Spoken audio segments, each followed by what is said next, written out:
Hey, Algebra 1, we are into Module 8, and this first lesson will be all about two-way tables. I really love this module. It's all about data, and as you know, I'm a stats teacher as well, so this gets me kind of excited because this lets you know some of the things that I teach in my AP class.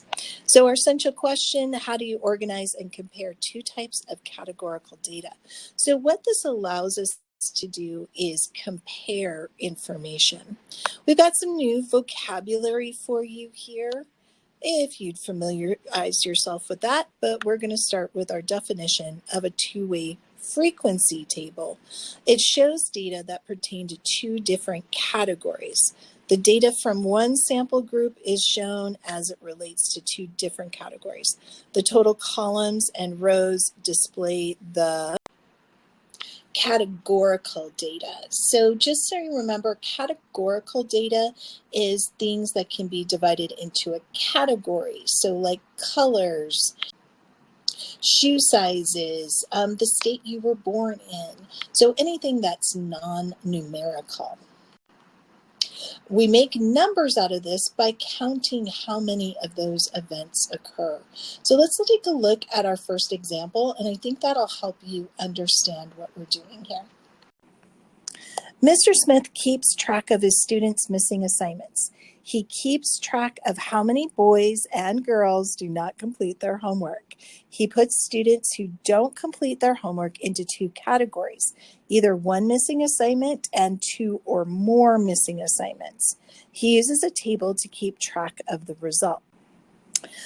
In our first part of this question, it asks us to track 36 girls and 12 boys had only one homework assignment missing. And we're going to finally put all of this information into this table that I've created below for you. 12 girls and 30 boys did not do their homework two or more times.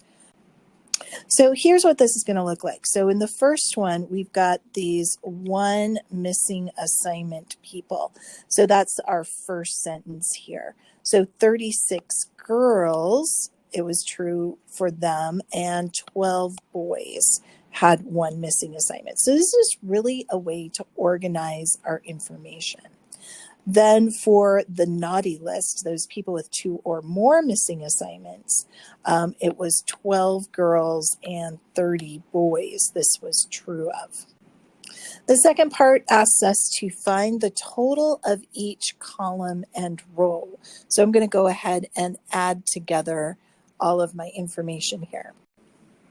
So to begin with, I just found the total number of boys and the total number of girls by adding across. And then I found the total number that had only one missing assignment, and then the total number of students who had two or more missing assignments. I can do one more addition by adding together, and we can see that Mr. Smith has 90 students with missing assignments. Okay. So our next question asks, how many students did not complete all of their homework assignments this month? And I believe I just answered that question. So this is called a marginal frequency because it is a total we found from the margins. So the margins are any area that's outside of this two-way table. So there were 90 students who didn't complete at least one assignment. And then the final question asks, how many boys had one missing assignment? This is called a joint frequency because it's where two categorical types intersect. So right here, we can see that these 12 boys had one missing assignment. So I had to look here for boys and I had to look here for the one missing assignment to find that 12. So next we're going to look at what a two-way relative frequency table is. So before we just put in the raw numbers, and it makes it a little more difficult to do comparisons. So this one, we're going to take all the information we had before and we're going to divide in order to find percents. So you can see what I've done here. I took my data from that we had before and I divided each value by 90 because remember 90 were the total number of students in this table. And then I'm going to do my marginal totals. All right, so I went ahead and added these together. And some of you might be going, well, wait a minute, 3 plus 3 is not 7. But don't forget what I did was I rounded here. So these are 3 repeaters, which really means that this would have rounded up because there would have been a 6 after it.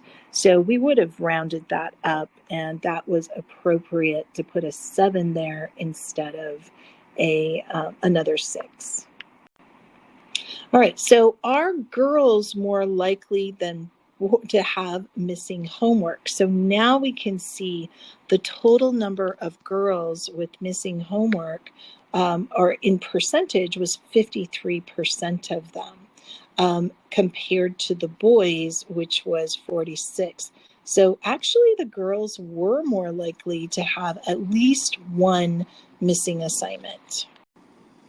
So it's about a 6% difference. So girls are more likely to have a missing assignment, I didn't put the word assignment, by about 6%. So why does the second table make it easier to make your decision? So if we go back to the first table, it seems really close, that the boys, but it seems very close, but now we can actually put a number to it. So it was about 6 girls did more. It just lets us understand that it's just a little bit easier. Percentages are easier to look at than raw numbers.